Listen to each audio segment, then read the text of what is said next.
Now broadcasting from his hidden bunker and fully stocked bar, it is the Saturday Report with Colt Sebastian Taylor. Thank you and welcome once again, my friends, to the Saturday Report with me, Colt Sebastian Taylor, adventurer, entrepreneur, and amateur constitutionalist.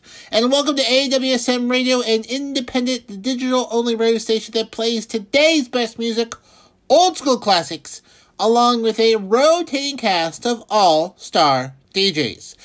AWSM Radio focuses on mainstream artists, independent artists, along with a variety of interesting talk and music shows throughout the day. All we do is entertain, inspire, and inform. And my friends, I want you to be part of the conversation, so follow me on the Twitter, on the Rizzle, on the Instagram, on Cameo at Colt S. Taylor, and you can subscribe to the podcast version of the show at anchor.fm/Colt S. Taylor. All right, folks, let's get started with this week's Saturday Report. First up this week, time for me to pull out my old soapbox and dust it off and get up on it to share some opinions. Now, usually I share you some news stories, offer some commentary. I'm going to share you briefly talk about a news story, then offer you some opinions on it as well. So this week, in a amazing breach of privacy and confidentiality at the Supreme Court of the United States, a draft opinion from Associate Judge Samuel Alito was leaked this week, pretty much calling for the overturning of Roe versus Wade, which was the federal court case that made abortions legal in the United States, nationwide, basically taking that decision out of the hands of the states and saying, well, you can't ban it because it's a right and whatnot. Well, Samuel Alito, noted arch-conservative, wrote an opinion in February, and from it was confirmed as being legitimate, and it basically was the majority opinion of at least 5 of the justices, saying that Roe versus Wade was wrong, it needs to be overturned, and then to have it kick it back to the states. Now, I'm not here to tell you whether abortion is right or wrong. That is up to you. I'm not qualified to make those decisions. Okay? Now, if you feel very strongly for it, it's fine. You feel really strongly against it, that's fine too. You're allowed you're allowed not to like something. Okay? That's fine. Okay? What I have a thing about is that this entire process, I believe, is wrong. Everything in this is wrong. Here's the thing. This has been decided in the 70s, was reaffirmed in the mid-90s, early 90s, and now to call for it to be overturned is an egregious departure from the norm of the Supreme Court. There is such thing called a precedent, okay? Once you decide something, that's decided going on. Now, can they go back and change their minds? Absolutely. Sure. Why not? Several law rulings in the 1840s, 50s, 60s were overturned in dealing with slaves and whatnot. They were wrong. They realized it was wrong and overturned it. Now, my problem with this is that, obviously, slavery, pretty strong opinions. A lot of people said, oh, not such a great idea. But the majority of Americans across a huge number of different polls do not want it to be illegal, abortions. Okay? Do they like it? No. But do they want it to be an option? Yes. Do they want to tell other people what they should be able to do with their bodies? Yes. Yes, they do. The majority of Americans do not agree with the concept of banning all abortions. Okay? That's just a fact. Sorry to blow your minds there, folks. Just a fact. Okay? Moving along. So, like I said, this has been decided in the 70s, reaffirmed in the 90s, and now 5 justices have decided to say, you know what, they were wrong, we should overturn this.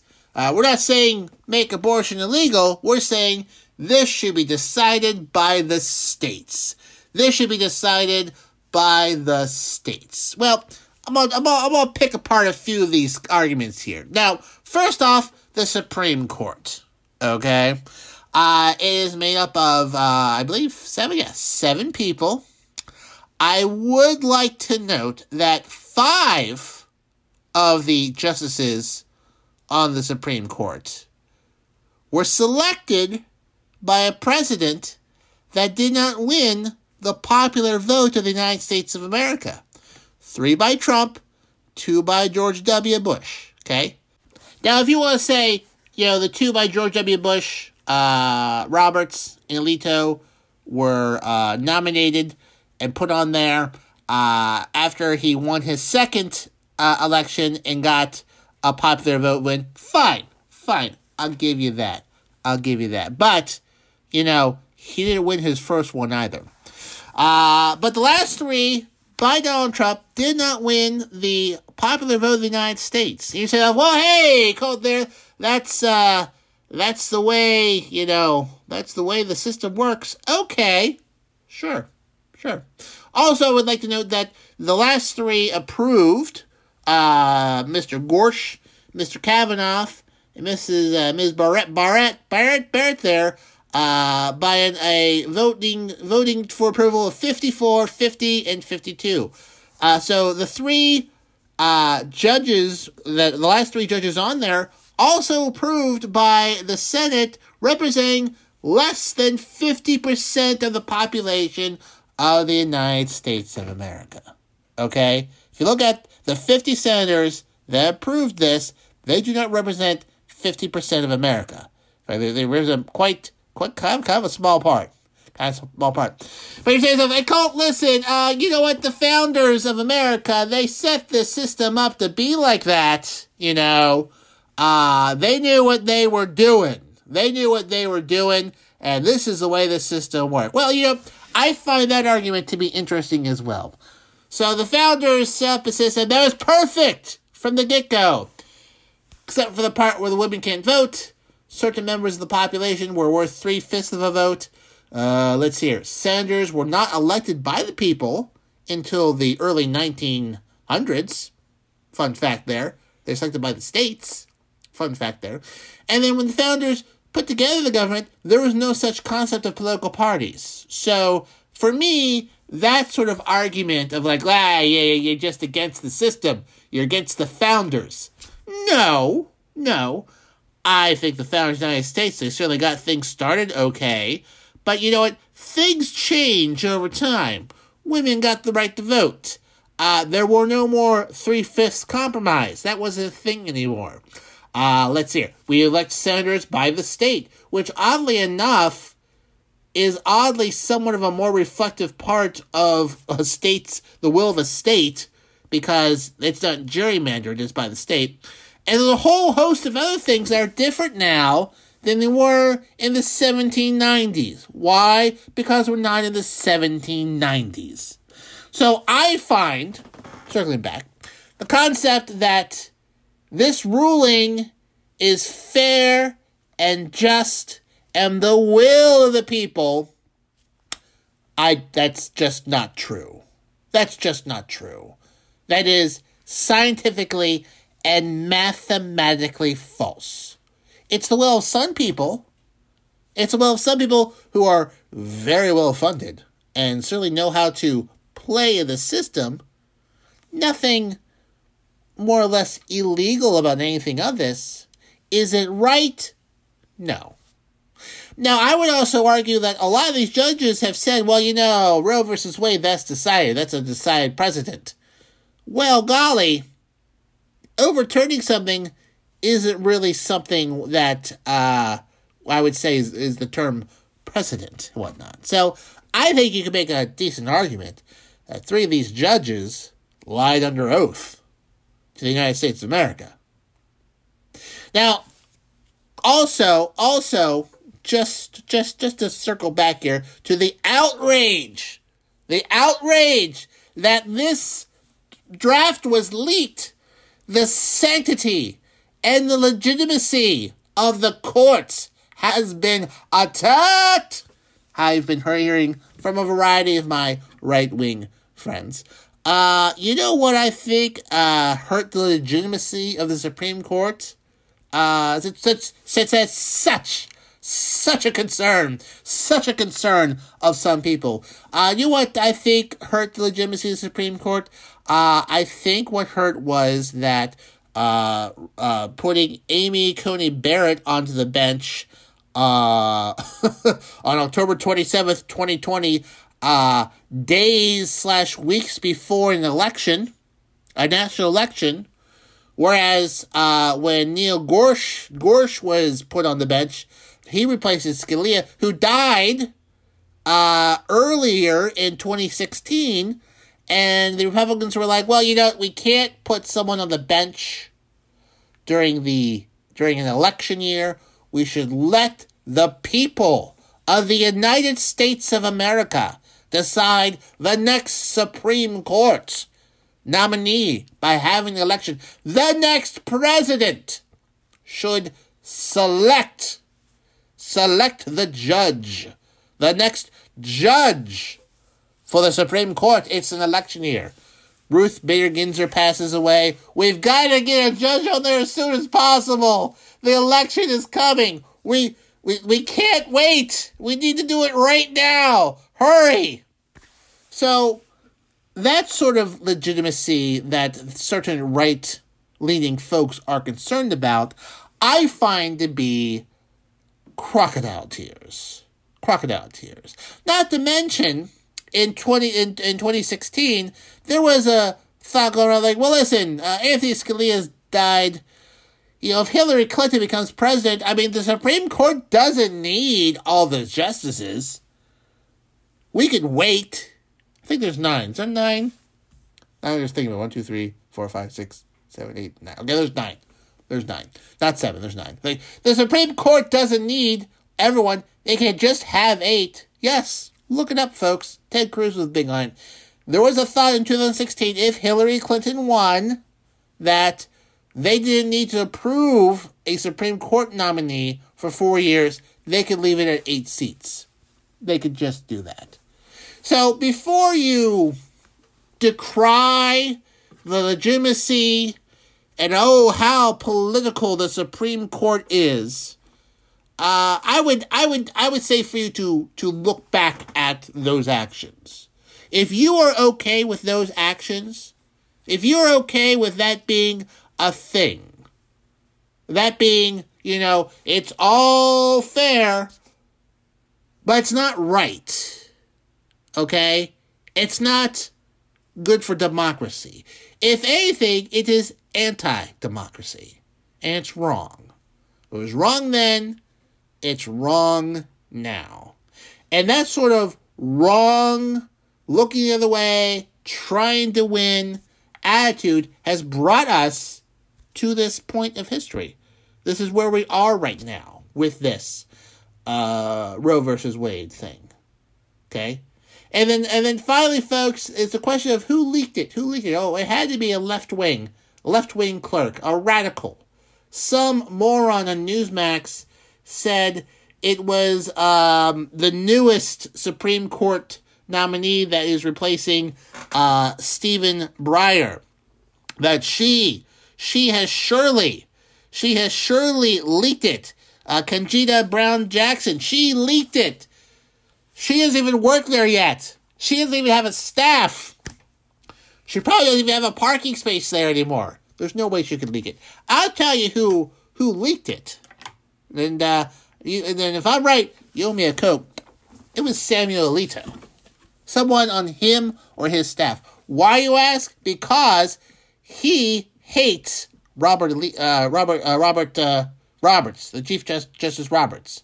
Why? Because he wanted to be the Chief Justice, but he got bumped because Rehnquist died, and then W put him in charge.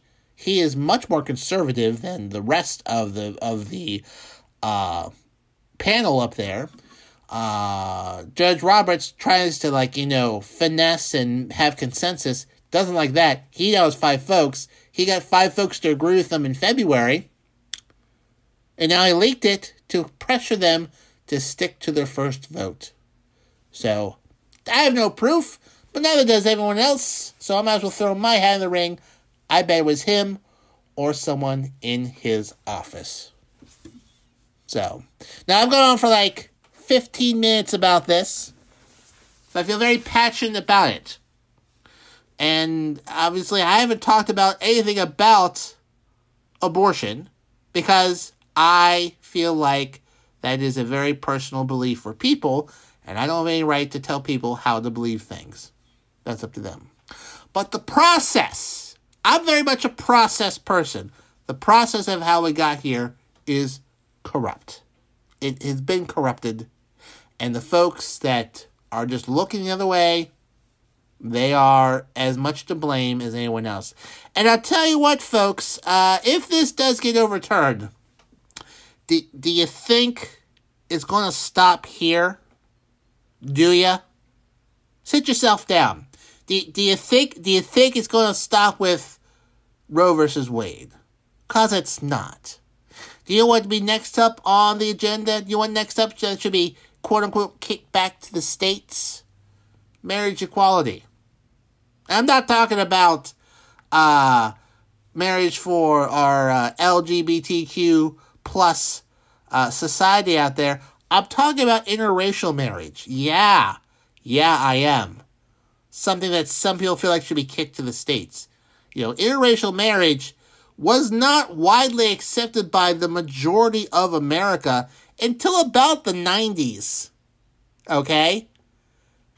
And that's been around, that is a whole lot sooner than the 70s. And marriage equality between same-sex couples, that's even newer, too. That would be coming up next. That should be, you know what, let's kick that to the states.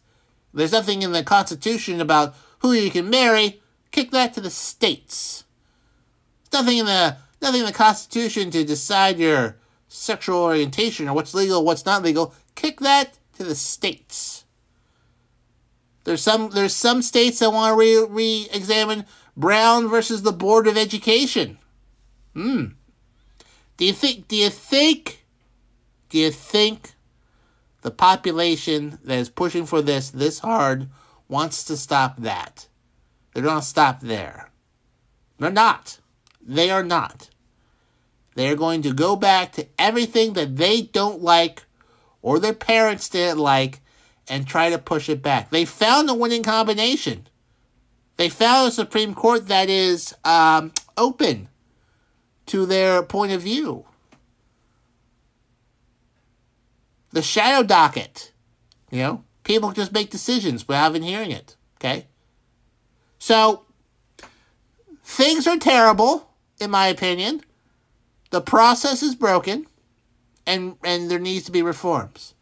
Again, for those decrying how there shouldn't be any changes, because things are perfect the way they are, there have been changes to the way this government in this country runs itself forever. Okay? The way we elect a president today is not the way we elected in 1796 or 1800. That changed after about 15 or 20 years when the folks were like, you know what? This was a good idea. We need to fix it.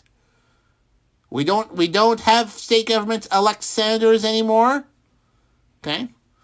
We don't have a poll tax, although that might come back. I think voting rights is in a lot of danger right now. Just gonna throw that out there as well. But it all boils down to this process of how the Supreme Court folks were put on there, and that is where we are today. And I am disgusted with it.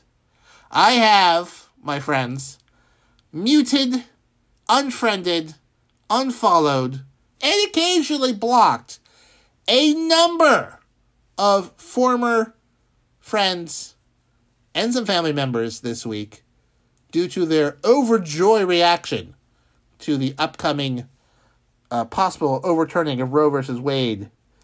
Only because I know the next thing they're going to go for is going to be even worse. And I don't want any of that polluting my timeline. So, well, that is almost half an episode of me ranting about this. And I don't think I've ever gone this long on a topic. Certainly not a news topic. And I don't know how many people will hear this. I'm going to guess 8 billion. But it would be irresponsible of me not to have this opportunity to share to you how I feel and give you some information, okay? Nothing that's going on here is technically illegal. Everything is within the bounds of the playing field. I'm saying the playing field is wrong. And it should be fixed to reflect a audience that benefits the audience watching it. So, that's a solid, almost solid 20 minutes there, folks. You know what, I've only ranted about one other thing for this long, and that's the people at Hyundai. Oh, Hyundai Tucson. Oh, I haven't forgotten about you, Hyundai Tucson. Hyundai Tucson, the Supreme Court of cars. Folks, I tell you, if there's one thing I think that would fix the Supreme Court, it's having a DJ on there. That's right, my friends. DC for Supreme Court in Washington, D.C. But until then, you can listen to him right here on AWSM Radio. Yes, that's the segue, folks. It is seamless here at this well-oiled machine somewhere in my underground bar bunker. DC is our in-house DJ, and he mixes it up 3 times a week. I'll tell you about all 3 here. First up, it's Fridays at 9 p.m. with DC Live in Effect. You do not want to miss out while he smashes it on the 1s and 2s, kicking the beach from South Florida every week. Then on Saturdays, it is the DC House Party Saturdays, where DC will bring his freestyling DJ to the max, giving you the Miami vibes without having to actually go down to the cesspool that is Florida. Not so much the people there, just the government. From the top clubs to the bars, DC will bring the party to you Saturdays at 10 p.m. And then finally, once again, it's DC Live in Effect Sundays at 10 p.m. And you can get DC on Sunday. So it's DC Fridays at 9, Saturdays at 10, Sundays at 10, DC Live in Effect, DC House Party Saturdays, and then DC Live in Effect again. Only, my friends, right here on AWSM Radio. Moving on to the world of comedy, my friends. Dave Chappelle was attacked this week. He was doing a performance when somebody ran onto stage and tackled him. Came out later that he had a replica gun on him that could also discharge a knife blade. So kind of like a switchblade that looks like a gun, I guess, is what that is. So that was pretty serious.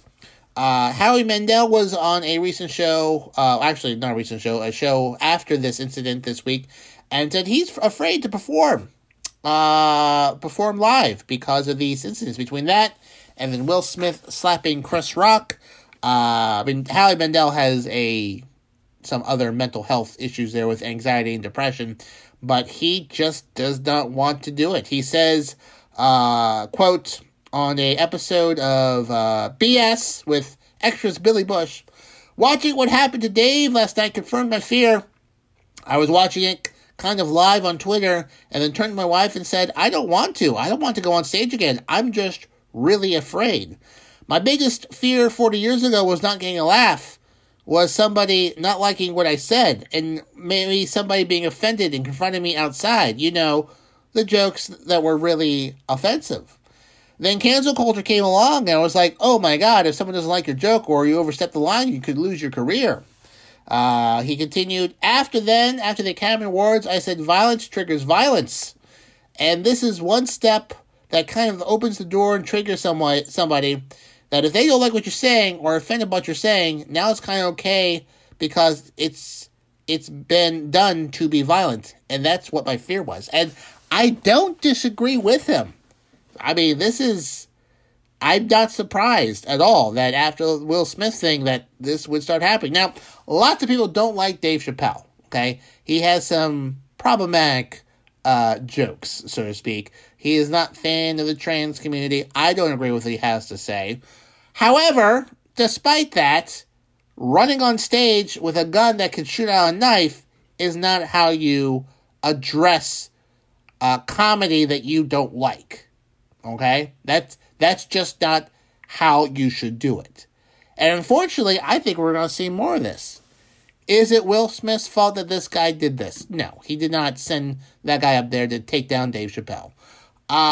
Did Will Smith's incident on national TV, on a national event like that, open the door for folks to say, well, if Will Smith can do it, I can do it? Yeah, probably. Maybe it did. Okay? Yeah, so I do live performances. I have to say I can be occasionally a little concerned that things might be a bit too much. People are wound pretty tight post pandemic. People feel like they have a right to do a variety of things and get into your face and let their First Amendment be known. But you can't like you leave. You don't like a joke, you leave. If you really don't like a joke, then you can organize a protest. That's what plenty of people do. That's what people have been doing for decades. Protest comedians. And I also don't agree with this concept of cancel culture. Cancel culture is capitalism, okay? There are plenty of people out there that have not been canceled because other people make plenty of money off of them. So it's not so much a thing where they're just trying to cancel. But no, you have upset a segment of the population that can impact the financial bottom lines of other people, and they realize you are now a liability. That's just what cancel culture is, okay? It's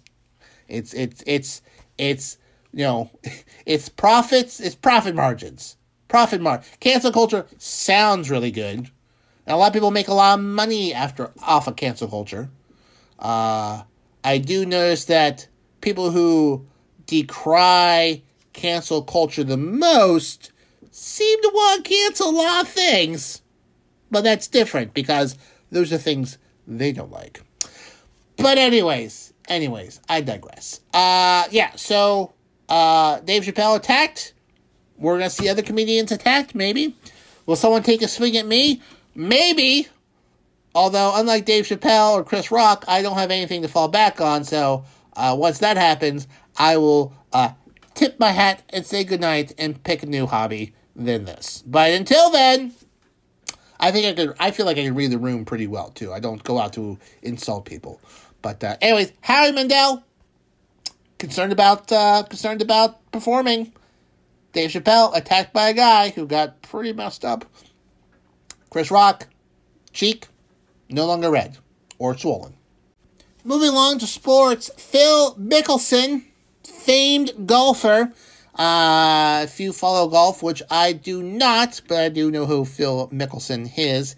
He's also in a lot of commercials with his kind of a very creepy face, but he does a lot of endorsements, and he plays a lot of golf, and he has upset a lot of fans and endorsements by wanting to cash in on the Live Golf Tour, Golf Tour, LIV. I don't know if it's Live or Live Golf Tour. And a lot of people are like, well, why is he doing all these endorsements and trying to make all this money?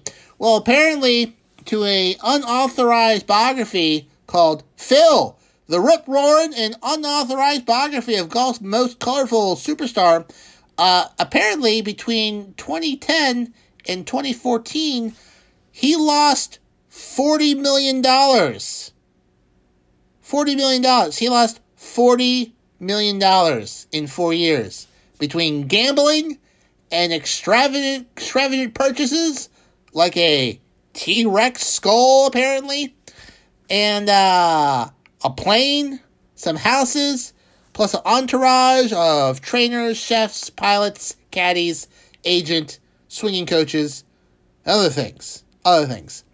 And he lost a ton of money, $40 million in 4 years.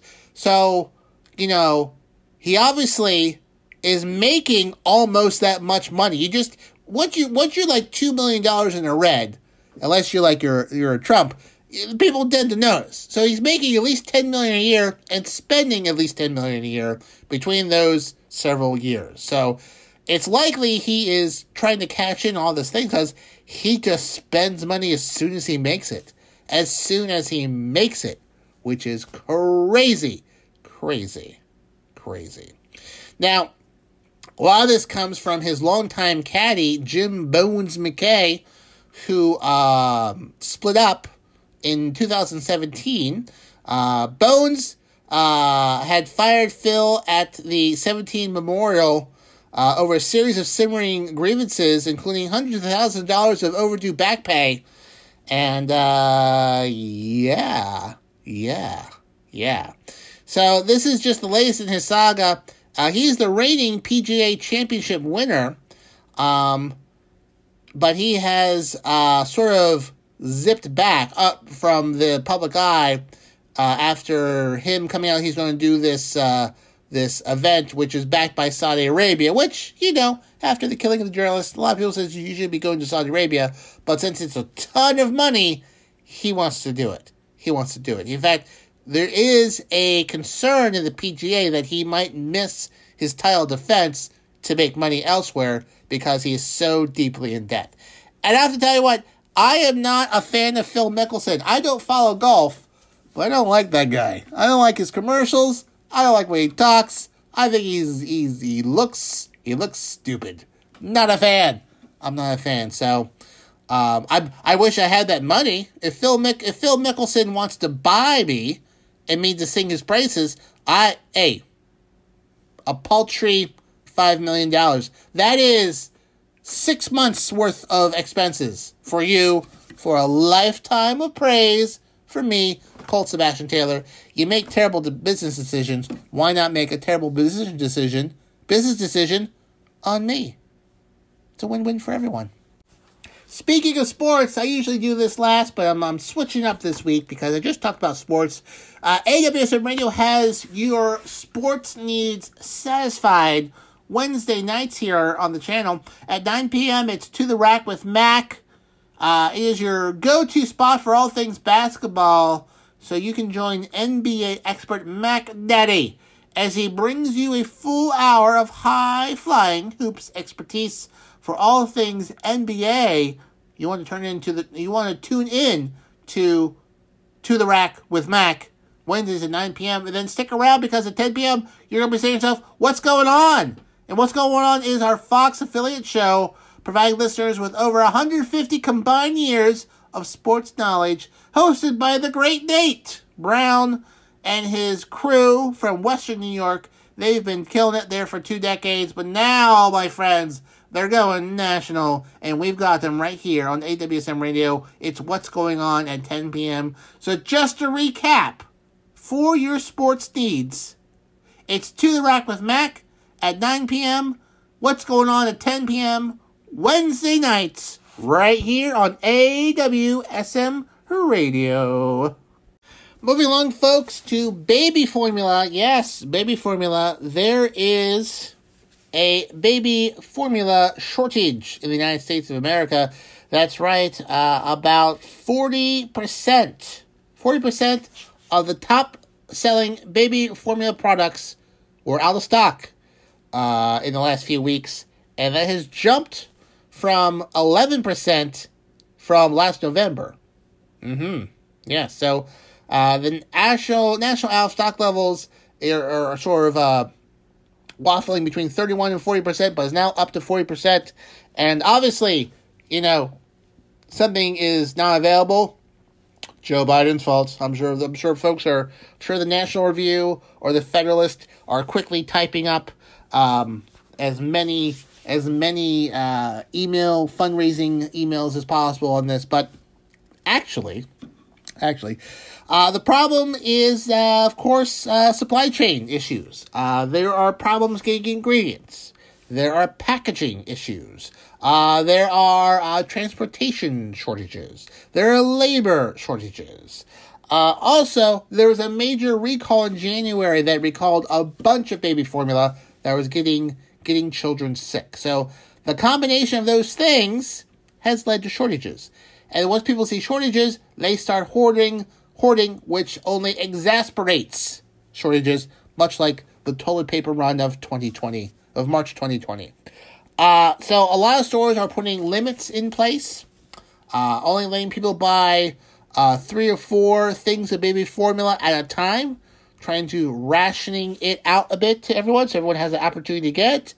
And they are asking people not to hoard their baby formula. Okay, now about 75% of babies get baby formula in the first 6 months of their life, which is that's a lot. So they're trying to make up for those shortages, come up with some alternatives so that they get the nutrients that they need. The Infant Nutrition Council of America, which is a thing apparently. There's so many councils out there. I feel like I should be on a council. I should be on a council somewhere. I mean, I have lots of expertise. I could be on 4 councils right now. No problem. Well, anyways, they issued a statement assuring parents that manufacturers are increasing production to meet the needs of the family, and they also encourage parents to keep a 10-day to 2-week supply just in case there is a shortage in their area, but not to stockpile products. As such, because of the shortage, prices have all also bumped up a bit, supply and demand. Prices have also gone up about 10 to 20%, depending on the brand. So, there was a lumber shortage, things bounced up, increased production, and then things came down again. This is just another one of those things that, as we slowly get back to a post-pandemic world and things get back into humming, that we're going to experience these weird shortages in different things. And right now, it's baby formula. Right? So, if you got a baby, you may want to make sure you have a 2-week supply just in case there's a shortage in your area. But don't hoard, because that's why there's shortages. Let the manufacturers give them some time to catch up. Friends, speaking of waiting to catch up, sometimes you can't catch up and you're stuck. You're stuck in traffic, and when you are, well, my friends, you need to be listening to my pal Rocks. That's right, the Rock Sessions is a drive time show here we have on AWSM Radio, making sure your evening commute home is fun, featuring the hottest music on the charts and some other surprises in between. She will make it rock style, Monday through Friday, 5 p.m. to 7 p.m., right here on AWSM Radio. Listen to the Rock Sessions. Tell her that Colt Sebastian Taylor sent you. You won't get anything, but it'll be funny if she specifically says to me to stop saying that so people stop bothering her, because that'd be hilarious. So, anyways, the Rock Sessions, Monday through Friday, 5 p.m. to 7 p.m., right here on AWSM Radio. Well, my friends, that just about wraps up this week's Saturday Report with me, Colt Sebastian Taylor. Thank you so much for joining me here today. Hope you enjoyed yourself as much as I have. I don't usually rant that long at the beginning of the show, but I felt the need to. So thank you for humoring me. Remember, you can find me on the Twitter, on the Instagram. Not so much on the Rizzle anymore. I'm kind of off of that, but mostly on Twitter. Also on Cameo at Colt S. Taylor. And listen to the podcast version of the show, usually uploaded on Sundays, so you should subscribe in case you miss it, at anchor.fm/Colt S. Taylor. And of course, bookmark ColtSebastianTaylor.com. Until next time, my fantastic friends, I am, of course, your friend, your Dungeons & Dragons swashbuckler redhead, Colt Sebastian Taylor, and I will see you later.